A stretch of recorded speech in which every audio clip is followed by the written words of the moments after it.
नाज़रीन, वज़ीर आज़म शहबाज शरीफ दहशतगर्दी जे ताज़नि वाक़िअनि में भारत खे मुलविस करार ॾेई छॾियो आहे। क़ौमी असेंबली में ख़िताब कंदे वज़ीर आज़म शहबाज शरीफ चयो आहे त दहशतगर्दीअ जे ताज़नि वाक़िअनि में भारत मुलविस आहे।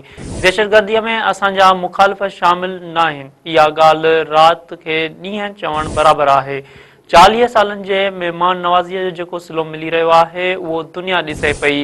शहबाज शरीफ चयो त मीसाक़ी जमहूरियत में वाज़े लिखियल आहे त आइनी अदालतूं ठही सघनि थियूं। अॼु मीसाक़ी जमहूरियत में मौजूद ख्वाब साबिया थियो। यकीन आहे त शहीद बेनज़ीर भुट्टो जे रूह खे तस्कीन मिली हूंदी।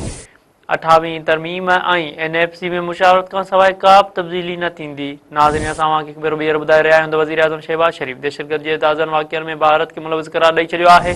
क़ौमी असेंबली में ख़िताब कंदे वज़ीर आज़म शहबाज शरीफ चयो आहे त दहशतगर्दी जे ताज़नि वाक़िअनि में भारत मुलविस आहे। दहशतगर्दीअ में असांजा मुख़ालिफ़ शामिल न आहिनि। इहा ॻाल्हि राति के ॾींहं जो चवणु आहे।